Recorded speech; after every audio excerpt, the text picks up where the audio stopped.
Hello everyone friends, as I promise मैंने promise किया था कि इस चैनल पर हम स्टैंडर्ड बुक्स और एनसीईआरटीज़ का क्रक्स डालेंगे। तो आज मैं लेकर आ गया हूँ एनसीईआरटी का क्रक्स। एनसीईआरटी कौन सी? एनसीईआरटी की 11th के एनसीईआरटी है और सब्जेक्ट है हमारा ज्योग्राफी। ठीक है, 11वीं की एनसीईआरटी और सब्जेक्ट है हमारा ज्योग्राफी यानी भूगोल।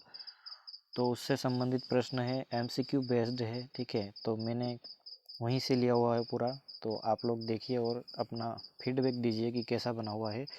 तो चलो आज शुरू करते हैं हमारा पहला एपिसोड। हमारा पहला प्रश्न है, क्या है हमारा पहला प्रश्न? निम्नलिखित कथनों पर विचार कीजिए। निम्नलिखित कथनों पर विचार कीजिए। पहला कथन क्या है? भारत की आकृति लगभग चतुष्कोणीय है। ठीक है, क्या है पहला कथन? क्या है? भारत की आकृति लगभग चतुष्कोणीय है। फिर दूसरा कथन है, भारत का पूर्व पश्चिम विस्तार उत्तर दक्षिण विस्तार की तुलना में अधिक है। क्या हो सकता है दोस्तों इसका आंसर? पहला कथन देखते हैं, इसका क्या है? भारत की आकृति लगभग चतुष्कोणीय है। अगर हम इंडिया का मैप देखते हैं, भारत के नक्शे की तरफ बढ़ते हैं, तो हम पाते हैं कि इंडिया के नक्शे के ऊपर हम ड्रॉ करेंगे। जैसे कि यहाँ से मान लेते हैं अरुणाचल प्रदेश से इधर इस क्षेत्र में कश्मीर तक एग्जैक्टली खींचते हैं लाइन यहाँ से। ठीक है, इस तरह से। फिर यहाँ से गुजरात तरफ आते हैं, देन साउथ इंडिया, देन इस तरह से। तो हम देख रहे हैं कि इंडिया का जो नक्शा है, मैप है, यानी भारत की आकृति है, कैसी दिख रही है? चतुष्कोणीय दिख रही है ना। एक तरफ एंगल यहाँ बन रहा है, दूसरा यहाँ बन रहा है, तीसरा यहाँ, चौथा यहाँ। ठीक है, तो चतुष्कोणीय आकृति है। तो हमारा वो पहला वाला कथन क्या हो? फिर हम दूसरे वाले कथन की ओर बढ़ते हैं। तब हम पाते हैं कि भारत का पूर्व पश्चिम विस्तार उत्तर दक्षिण विस्तार की तुलना में अधिक है। ठीक है, तो अगर पूर्व पश्चिम विस्तार देखें, भारत की डिस्टेंस देखें दूरी में, तो पूर्व से पश्चिम कितना किलोमीटर है इंडिया का डिस्टेंस? 2933। ठीक है, 2933 किलोमीटर है पूर्व से पश्चिम इंडिया का विस्तार। और वहीं उत्तर से दक्षिण की ओर देखा जाए तब है हमारा 3214। ठीक है, 3214। तो 3214 2933। तो कथन क्या कह रहा है हमारा? भारत का पूर्व पश्चिम विस्तार, ठीक है, पूर्व पश्चिम विस्तार यानी 2933, उत्तर दक्षिण विस्तार यानी 3233 से अधिक है। लेकिन ऐसा नहीं है, हमारा क्या है? उत्तर से दक्षिण विस्तार ज़्यादा है। किसकी तुलना में? पूर्व पश्चिम विस्तार की तुलना में। तो दूसरा वाला कथन हमारा क्या हो जाएगा? रॉन्ग हो जाएगा। ठीक है, तो सिर्फ हमारा कौन सा आंसर आएगा? केवल ए। ठीक है, केवल ए हमारा आंसर रहेगा। केवल दो तो नहीं रहेगा, एक और दो नहीं रहेगा। ठीक है, और डी भी हमारा रॉन्ग हो जाएगा। देन हमारा जो राइट आंसर होगा केवल एक। फिर हम अगले प्रश्न की ओर बढ़ते हैं। हमारा यह वाला प्रश्न है, क्या है देखते हैं इसको। निम्नलिखित में से कौन सा अक्षांशीय विस्तार भारत की संपूर्ण भूमि के विस्तार के संदर्भ में प्रासंगिक है? ठीक है, once we will also repeat again question. ठीक है, निम्नलिखित में से कौन सा अक्षांश विस्तार भारत की संपूर्ण भूमि, ठीक है, संपूर्ण भूमि यानी सभी स्टेट को मिलाकर और जो यूनियन टेरिटरीज है उनके भी विस्तार को मिलाकर देखा जाए तो इनमें से कौन सा प्रासंगिक है? क्या है संपूर्ण भूमि का विस्तार? 8 डिग्री 41 मिनट उत्तर यानी नॉर्थ से, 35 डिग्री 7 मिनट नॉर्थ, या फिर बी कह रहा है 8 डिग्री 4 मिनट नॉर्थ से 35 डिग्री 6 मिनट नॉर्थ। फिर सी कह रहा है 8 डिग्री 37 मिनट नॉर्थ से 37 डिग्री 6 मिनट नॉर्थ, या फिर लास्ट है 6 डिग्री 45 मिनट नॉर्थ से 37 डिग्री 6 मिनट नॉर्थ। तो हमारा क्या होगा राइट आंसर फ्रेंड्स? इस तरह से डेटा दिया हुआ तो कंफ्यूज कर रहा है कि संपूर्ण भूमि के विस्तार के संदर्भ में प्रासंगिक है। तो इसका राइट आंसर है फ्रेंड्स, एनसीईआरटी का फैक्ट है कि 6 डिग्री 45 नॉर्थ से 37 डिग्री 6 नॉर्थ। ठीक है, हम जो कन्वेंशनल सब्जेक्ट्स है या कहीं किसी भी सोर्स से पढ़ते हैं तब हम देखते हैं कि हमें 8 डिग्री 4 नॉर्थ से 37 डिग्री 6 नॉर्थ तक का जो कि हमारा अक्षांश विस्तार पूछा है। ठीक है, यह अक्षांश विस्तार पूछा हुआ है। तो अक्षांश विस्तार कितना दिखता है, हमें मिलता है किसी भी सोर्स में देखो तो है भी वह कश्मीर कन्याकुमारी से लेकर कश्मीर तक का। तो 8 डिग्री 4 नॉर्थ से 37 डिग्री 6 नॉर्थ तक है। लेकिन हम यूटी को भी मिला दें, भारत की संपूर्ण भूमि, तो यूनियन टेरिटरीज जो अंडमान निकोबार है वह भी हमारे इंडिया में ही आएगा ना। तो वह वहाँ से अगर देखते हैं संपूर्ण भूमि का विस्तार, तब हमारा है कितना टोटल, शुरू कहाँ से होता है 6 डिग्री 45 या 6 डिग्री 45 नॉर्थ से 37 डिग्री 6 नॉर्थ तक। ठीक है, तो यह जैसे कि 6 डिग्री चैनल किसे सेपरेट करता है, तब हम देखते हैं कि जो अंडमान का जो सबसे लास्ट में अंडमान निकोबार का आइलैंड है ग्रेट निकोबार, उससे जो इंडोनेशिया का आइलैंड है सुमात्रा, उससे अलग करती है। तो वहीं पर जो इंदिरा पॉइंट है, ठीक है, इंदिरा पॉइंट सबसे सदर्न यानी सबसे दक्षिणतम इंडिया का बिंदु है।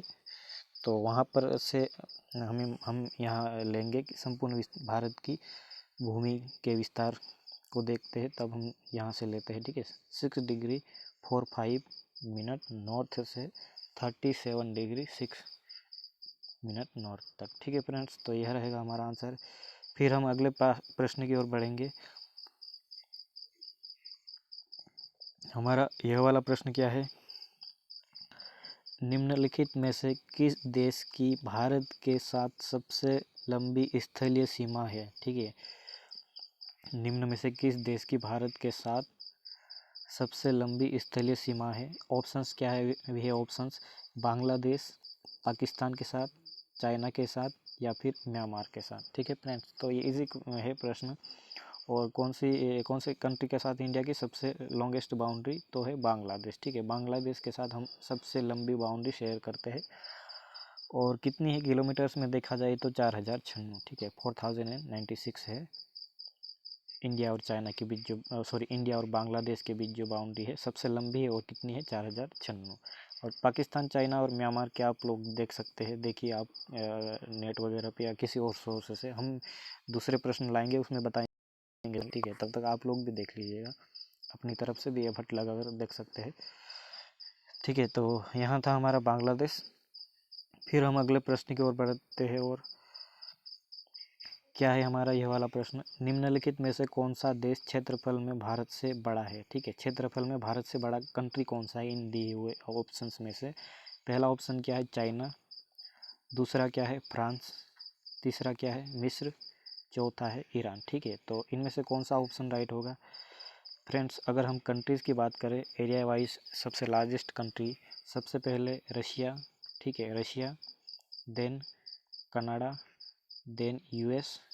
ठीक है, तीसरे पे यूएस, फिर आता है चाइना। चाइना के बाद ये 4 हो गए, फिर 5वां है Australia, sorry US, China, China और ब्राज़ील में कंफ्यूज हो रहा हूँ मैं। ठीक है, ब्राज़ील लिख देते हैं, देन ऑस्ट्रेलिया। ठीक है दोस्तों, अगर आप हो सके तो देखिए टॉप 10 कंट्रीज देख सकते हैं, उसमें कितना किसका एरिया ज़्यादा आता है।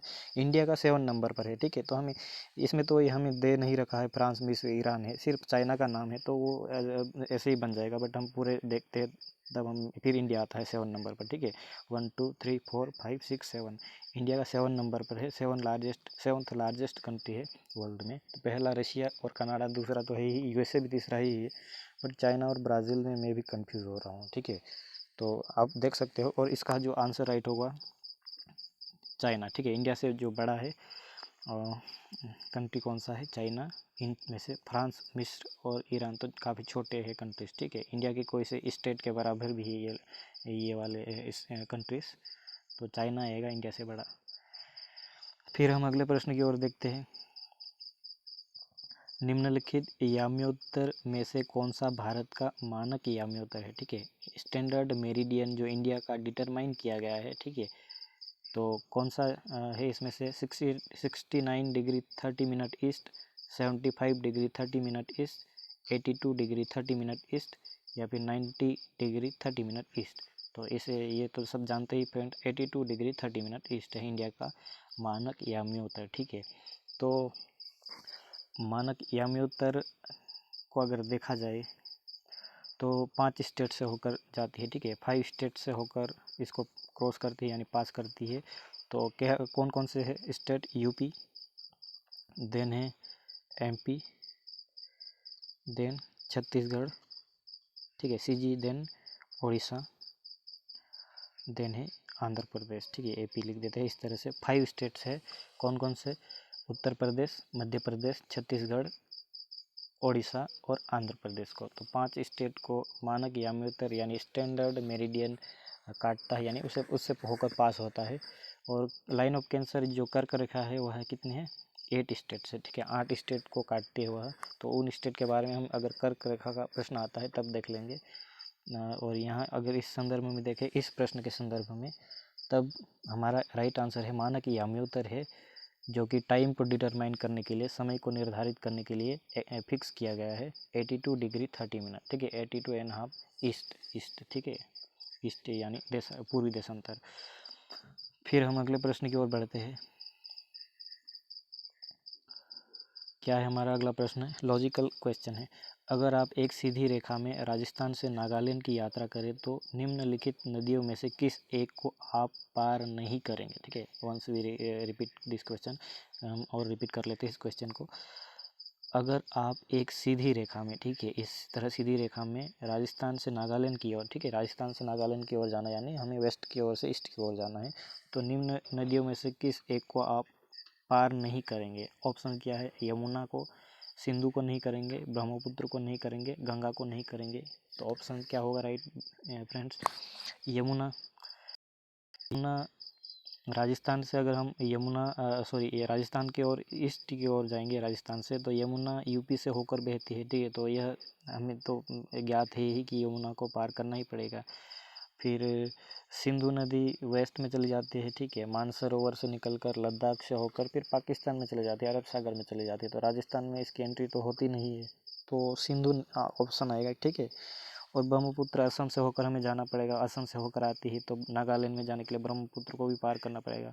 गंगा जी को तो करना ही पड़ेगा, ठीक है, जो पवित्र नदी है और भारत की सबसे लंबी नदी है, तो गंगा को तो पार करना बनता है।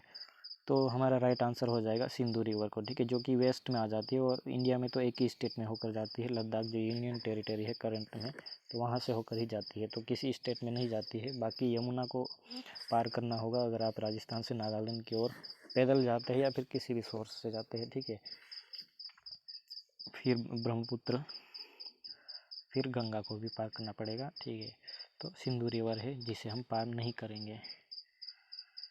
फिर हम अगले प्रश्न की ओर बढ़ते हैं। क्या है हमारा यह वाला प्रश्न? निम्नलिखित कथनों पर विचार कीजिए। ठीक है, इन कथनों पर विचार करते हैं। क्या है पहला? ध्रुवों की ओर जाते समय दो देशांतर रेखाओं के बीच की दूरी घटती जाती है। ठीक है, अगर हम ऐसे इस तरह से इक्वेटर यानी विषुवत रेखा से ध्रुवों की ओर जाते हैं तो इन दो देशांतर रेखाओं के बीच की दूरी घटती जाती है।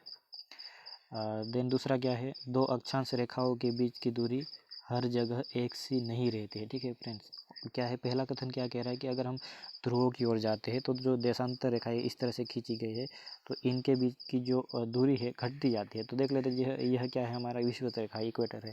तो अगर हम ध्रुवों की ओर जाते हैं तो इस तरह से बेंड होती है। ठीक है, क्योंकि ध्रुवों पर सभी देशांतर रेखाएं मिल जाती है। ठीक है, तो बेंड होगी सभी रेखाएं, तो इनके बीच में विषुवत रेखा पे ही सब सर्वाधिक दूरी होगी लंबी। बाद में जब विषुवत रेखा से ध्रुव की ओर जाएंगे तब कम होती जाएगी। तो पहला कथन कहता है कि इनके बीच की दूरी घटती जाती है देशांतर रेखाओं की, तो हमारा राइट हो जाएगा।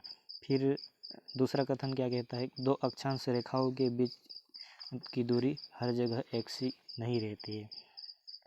मान लीजिए इस तरह से अक्षांश रेखा है, इनके बीच की दूरी एक समान रहती है। ठीक है, ऑप्शन में हमारा जो कथन है वह क्या कह रहा है कि हर जगह दूरी हर जगह एक सी नहीं रहती है, तो एक सी ही रहती है। आप विषुवत रेखा से ध्रुव की ओर जाएंगे तब जो लेटिट्यूडिनल लाइन्स है यानी अक्षांश रेखाएं है उनके बीच की दूरी एक जगह ही रहेगी, ठीक है। तो इसमें नहीं दिया हुआ तो नेगेटिवली ये इम्प्रेशन डाल रहा है, ठीक है, तो रॉन्ग हो जाएगा।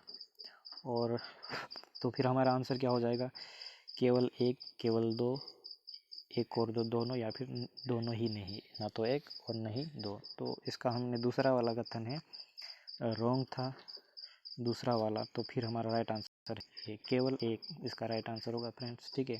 तो इस तरह से होता है। और यहाँ पर क्या एक फैक्ट है कि जो दो अक्षांश रेखाओं के बीच की दूरी होती है कितनी होती है, वह होती है 111, ठीक है, 111 लगभग होती है, ठीक है, 0.32 किलोमीटर, ठीक है।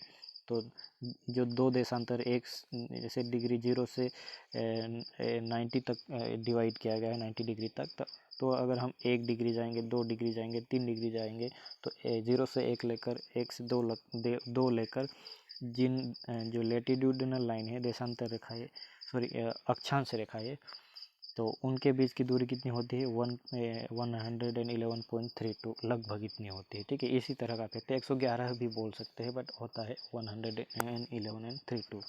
और इन अक्षांशों के बीच, ठीक है, अक्षांशों के बीच का जो क्षेत्र है और देशांतर रेखाओं के खींचने से जो एक ब्लॉक बनता है इस तरह से, ठीक है, यह एक चतुष्कोण दिख रहा है, इसके बीच के क्षेत्र को क्या कहा जाता है, ठीक है। तो फ्रेंड्स इसके बीच के क्षेत्र को कहा जाता है गोरे, ठीक है, गोरे यानी GORE, गोरे कहा जाता है अक्षांश रेखाओं और देशांतर रेखाओं के बीच के क्षेत्र को गोरे कहा जाता है। और इनके बीच की दूरी कितनी होती है 111.32। तो हमारा प्रश्न के संदर्भ में देख लेते हैं एक बार कि ध्रुवों की ओर जाते समय दो देशांतर रेखाओं के बीच की दूरी घटती जाती है, ठीक है, तो घटती जाती है, लेकिन दो अक्षांश रेखाओं के बीच की दूरी हर जगह एक से ही रहती है, ठीक है। तो हमारे क्वेश्चन में नेगेटिवली दिया हुआ है तो एक जैसे ही रहती है, ठीक है फ्रेंड्स।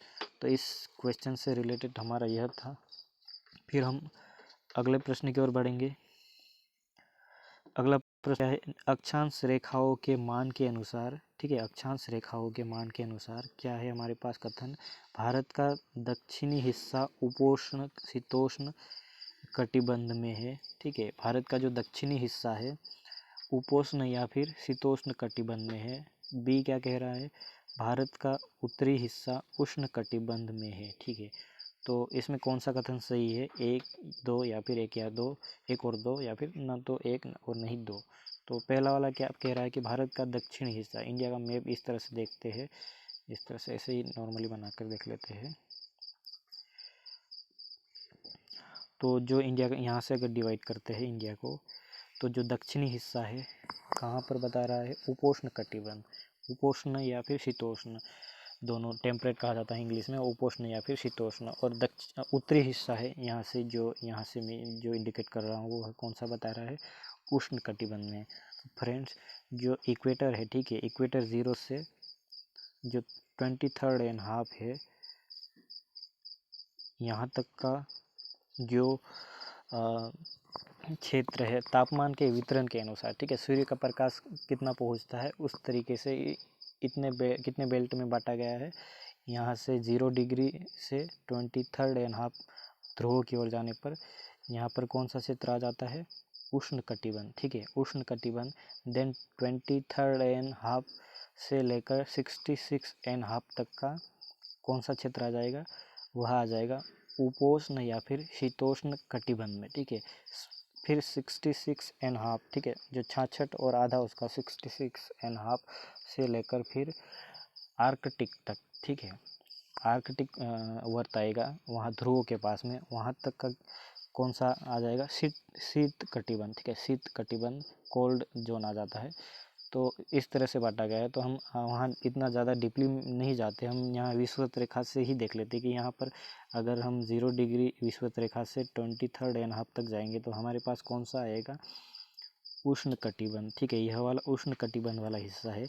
तो भारत का जो दक्षिणी हिस्सा किस में आ रहा है, उष्ण कटिबंध में आ रहा है, ठीक है, ट्रॉपिकल जोन में आ रहा है। तो यहाँ पर ऑप्शन में क्या बता रहा है कि भारत का दक्षिणी हिस्सा उपोष्ण कटिबंध में, उपोष्ण कटिबंध में भारत का उत्तरी हिस्सा है, ठीक है, जो लाइन ऑफ कैंसर है कर्क रेखा 23.5 वह उससे जो दक्षिण का हिस्सा है वह हमारा उष्ण कटिबंध में आता है, लेकिन उससे उत्तर वाला हिस्सा है वह उपोष्ण कटिबंध में है। ठीक है, तो हमारे ऑप्शंस अपोजिटली, ठीक है, रिवर्स, ठीक, जो रिवर्सली मीन दे रहे हैं कि रिवर्स अर्थ दे रहे हैं। ठीक है, भारत का जो दक्षिणी हिस्सा है उपोष्ण शीतोष्ण उपोष्ण या फिर शीतोष्ण कटिबंध में, तो रॉन्ग हो जाएगा, क्योंकि भारत का दक्षिणी हिस्सा उष्ण कटिबंध या फिर ट्रॉपिकल जोन में है। और भारत का जो दूसरा कथन है उससे भारत का उत्तरी हिस्सा उष्ण कटिबंध में नहीं है, बल्कि शीतोष्ण या फिर उपोष्ण कटिबंध में। तो इस जो दोनों कथन दिए हुए हैं उनका अपोजिट होगा, तो दोनों कथन रॉन्ग है। तो न तो एक और न ही दो हमारा आंसर हो जाएगा। ठीक है फ्रेंड्स, तो यह था हमारा डी इसका आंसर। फिर फ्रेंड्स हम देखते हैं हमारा अगला प्रश्न। अगला प्रश्न है हमारा, निम्नलिखित कथनों पर विचार करें। निम्नलिखित कथनों पर विचार करते हैं। चलो, क्या है? भारत के सबसे पूर्वी एवं सबसे पश्चिमी भागों के समय में 1 घंटा 30 मिनट का अंतर है। ठीक है, भारत के सबसे पूर्वी और सबसे पश्चिमी भागों के समय में 1 घंटा 30 मिनट का अंतर है। फिर दूसरा कथन है, भारत का देशांतरीय विस्तार। ठीक है, भारत का जो लॉन्गिट्यूडिनल यानी देशांतरीय विस्तार है 68 डिग्री 7 मिनट ईस्ट से 97 डिग्री 25 यानी 25 ईस्ट तक है। क्या है कथन? भारत का देशांतरीय विस्तार 68 डिग्री 7 मिनट ईस्ट से 97 डिग्री 25 मिनट ईस्ट तक है। ठीक है फ्रेंड्स, तो पहला वाला कथन है कि भारत के सबसे पूर्वी और सबसे पश्चिमी भागों के समय में 1 घंटा 30 मिनट का अंतर है। 1 घंटा 30 मिनट का अंतर नहीं है, बल्कि कितना है? 2 घंटे का, 2 घंटे का अंतर है। यहाँ 1.5 घंटा बता रहा है कि अगर अरुणाचल प्रदेश से गुजरात के कच्छ तक के समय का मध्य अंतर देखा जाए, क्योंकि यही हमारे सबसे पूर्वी और सबसे पश्चिमी बिंदु है, तो इनके बीच जो लगभग अंतर होता है, समय का अंतर होता है 2 घंटे का, ना कि 1.5 घंटे का। तो पहला वाला कथन हमारा रॉन्ग हो जाएगा। दूसरा क्या है? भारत का देशांतरीय विस्तार 68 डिग्री 7 मिनट ईस्ट से लेकर 97 डिग्री 25 मिनट ईस्ट तक है, तो एग्जैक्टली यही है हमारा देशांतरीय विस्तार। तो बी हमारा राइट हो जाएगा, केवल बी। ए गलत, ए का जो केवल एक है वह गलत होगा। ठीक है फ्रेंड्स, तो यहाँ पर सबसे पूर्वी और सबसे पश्चिमी भाग बोल रहा है, तो सबसे पूर्वी बिंदु भारत का कौन सा है? किबीथू। ठीक है, किबीथू है, किबीथू जगह है अरुणाचल प्रदेश में, तो वह क्या है? भारत का सबसे पूर्वी बिंदु है। और सबसे पश्चिमी है गुहार मोती। ठीक है, गुहार मोती, इस तरह से यहाँ मैं ड्रॉ कर देता हूँ। गुहार मोती है, मोती जो आप सिर्फ जानते हो, तो गुहार मोती है सबसे पश्चिमी। और सबसे दक्षिणी है हमारा इंदिरा पॉइंट या फिर पिग्मेलियन पॉइंट कहा जाता है। ठीक है, इंदिरा पॉइंट या फिर पिग्मेलियन पॉइंट, जो कि सबसे दक्षिणतम बिंदु है, अंडमान निकोबार यानी ग्रेट निकोबार पर अवस्थित है। फिर हमारा जो सबसे उत्तरी है वह कौन सा है? इंदिरा कॉल है। ठीक है, लद्दाख में है इंदिरा कॉल। तो फ्रेंड्स यह था हमारा यह वाला प्रश्न। फिर हमारा इतना ही था आज का फ्रेंड। ठीक है, तो शॉर्ट था, ज़्यादा बड़ा नहीं मैंने क्रिएट किया था। अगले वाले पार्ट में हम इस तरह से पार्ट वाइज करेंगे। ठीक है, सिस्टमेटिक तरीके से एनसीईआरटी का क्रक्स ऐसे प्रोवाइड करवाएंगे, बाहर से नहीं लेंगे। ठीक है, सिर्फ ओनली जो एनसीईआरटी है 11th की ज्योग्राफी का कर रहा हूँ, बाकी सब्जेक्ट्स का भी करूँगा। ठीक है, क्लास वाइज, पर यहाँ से शुरू कर रहा हूँ। ठीक है, तो क्या होता है कि ये एनसीईआरटी का जो ज्योग्राफी वाला पार्ट है, अधिकतर दृष्टि है मान लो, या फिर महेश बर्णवाल है जो एनसीईआरटी का उन लोगों ने क्रक्स बनाया हुआ है, या फिर उन्होंने ज्योग्राफी की जो बुक बनाई है उन्होंने सीधे एनसीईआरटी 11th ज्योग्राफी है वहाँ से वैसे ही काफ़ी लाइनें ले ली है। ठीक है, एक्स्ट्रा भी ऐड किया है, लेकिन उन्होंने काफ़ी चीज़ें वहाँ से कॉपी की है। तो मैंने सोचा कि यहाँ से एमसीक्यूज़ बनाया जाए, तो एमसीक्यूज़ के लिए भी अलग कोचिंग्स इसके टेस्ट लेते हैं एनसीईआरटी के, क्योंकि इससे बेसिक स्ट्रॉन्ग होता है बंदों का, यूपीएससी या फिर पीसीएस की या एमपीपीएससी की तैयारी करते हैं लोग उनके लिए, तो ये इसके लिए काफ़ी हेल्पफुल रहता है फ्रेंड्स। तो आप लोगों को कैसा लगा हमारा यह वाला पोर्शन? अगर आपको अच्छा लगता हो तो हमारे चैनल को सब्सक्राइब ज़रूर कर लें, और यह वीडियो दूसरे लोगों को भी भेजें जो लोग प्रिपरेशन कर रहे हैं, ना केवल यूपीएससी, एमपीपीएससी और अदर पीसीएस, बल्कि दूसरे एग्ज़ाम्स के लिए भी यह हेल्पफुल है। ठीक है, तो इस वीडियो को लाइक ज़रूर करें और शेयर करें। ठीक है दोस्तों, थैंक यू एवरीवन।